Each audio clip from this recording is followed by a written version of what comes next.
The State Department's warning was echoed by the British government, which raised its threat of terrorist attacks in France and Germany specifically to high. This reinforces the need for vigilance against the continuing terrorist threat. The threat level against the United Kingdom continues to be assessed as severe, which is not a change, but of course is very serious. Also this week, Osama bin Laden released 2 new statements. They'll be examined by intelligence agencies in case they contain coded orders to militants.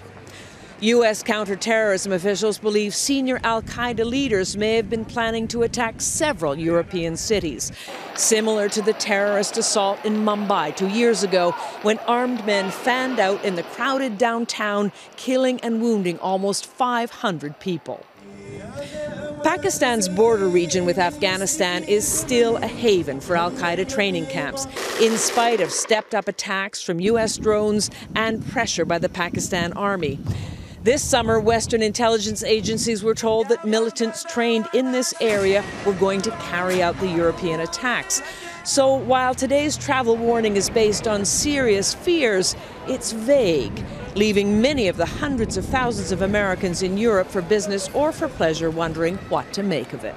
Yeah, you just got to be aware, and take caution as you can, because you got to go on with your life. I think we have to be vigilant everywhere, and we've been here for 3 weeks now and really haven't seen any problems, haven't felt unsafe in any way. The State Department alert does contain one specific warning. It says Americans should be very wary using public transportation systems, which, of course, in the past have been prime targets in other terrorist attacks. Russ? Palmer in London. Thanks.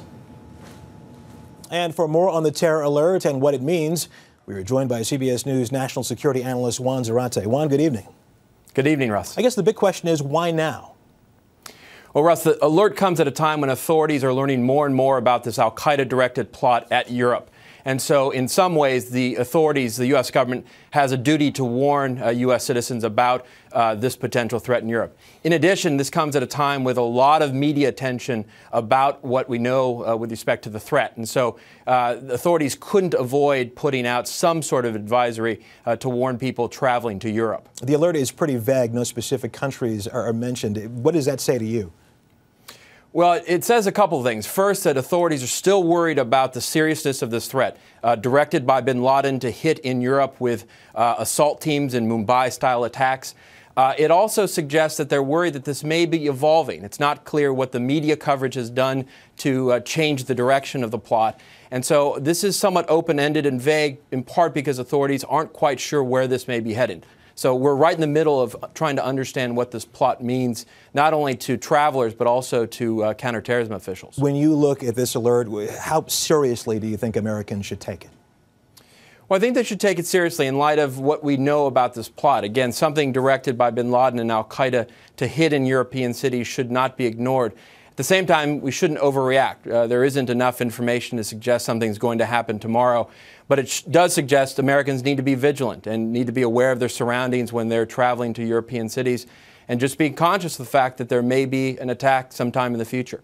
CBS News national security analyst Juan Zarate. As always, thanks a lot. Thanks, Russ.